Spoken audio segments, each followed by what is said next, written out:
Ponytails. Read by Scribbler.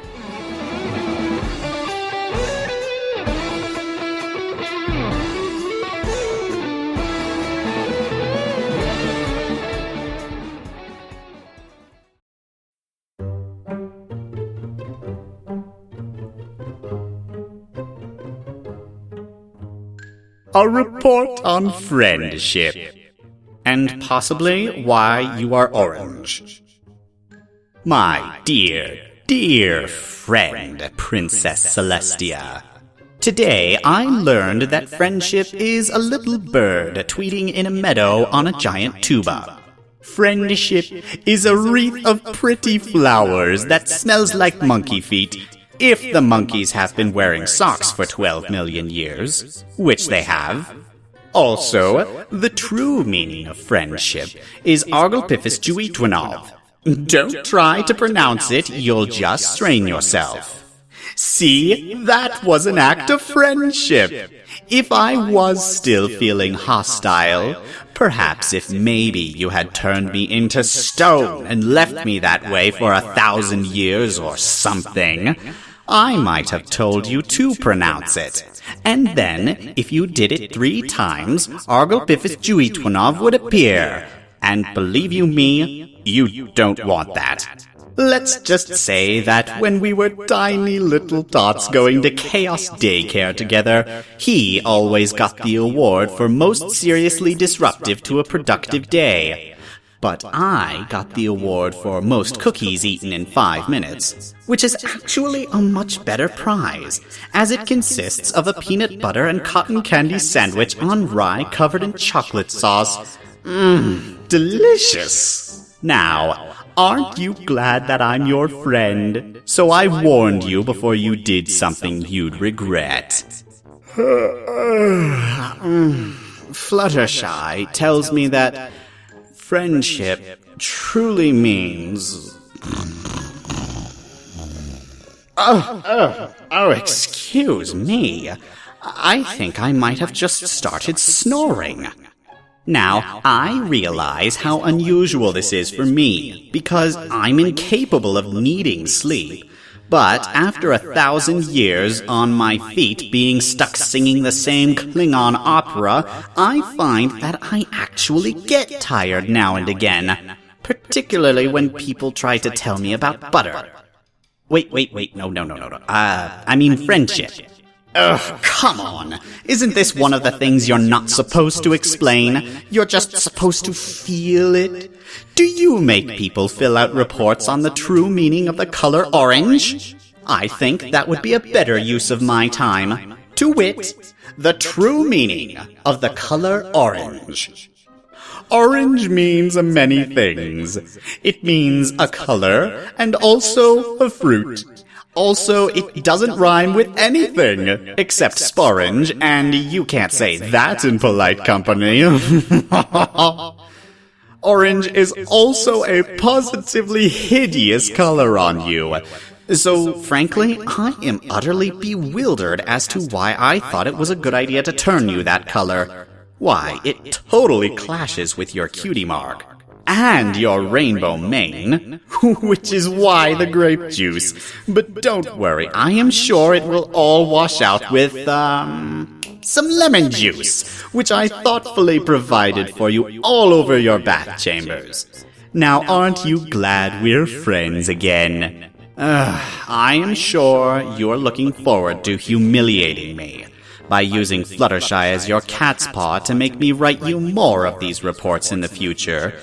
And I admit, my little heart goes pitter-pat at the thought of the very, very interesting shades of table sauce I could turn your mane next week, just to prove how much we are friends, because friends don't turn each other into giant rocks anymore, right? Just like friends do not turn each other's castles upside down and then start shaking them for loose change. And that is why I would never do such a thing. Because we're pals now, right? Just like the old days. There, I am now done with my report on the color orange. And I promise you that the castle's entire population of foals are not singing the song that doesn't end because I mind-controlled them or warped them from their usual personalities. It, may possibly have something to do with bribery and, spells that turn spinach candy cane flavored for whichever lucky and long-winded foal manages to keep the song up the longest, but I wouldn't know anything about that because I've suffered terrible headaches ever since being a rock for 1,000 years. And now, any time I try to remember anything... Wait. Fluttershy asked me to pick up pears at the store for her. I remembered something!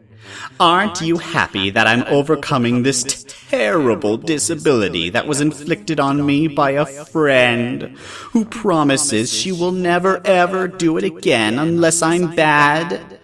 Which, honestly, isn't blackmail against the law? I'm ashamed of you, Celestia. One law for the common ponies and one law for the royalty. I see how it is. In conclusion, there is a serious lack of cayenne pepper on this book, and I am distressed at how badly Twilight's cooking is coming out. Because when you serve someone a book on friendship for dinner, you really need to spice it up with some cayenne. I think you should have words with your student. I suggest Eidolon, psychedelic, and, triskaidekaphobia, because those are much more interesting words than any of the ones in this book. She couldn't even be bothered with salt, let alone a nice sprinkling of chili cinnamon sugar.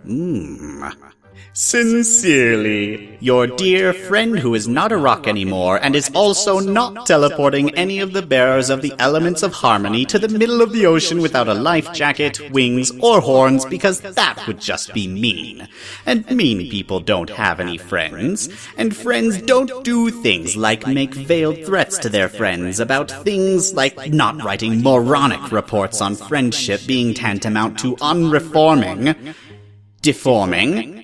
Wait, am I not allowed to deform anymore? Because being silly putty is one of my greatest pleasures in life. Surely you wouldn't deny me that.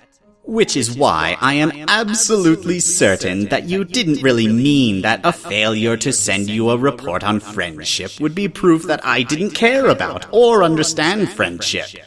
And therefore I had to be pretending to be reformed, and all of this is simply the kind of crap that comes out of Twilight Sparkle's mouth when she's trying to get me to do something, because somehow she thinks it might work on me.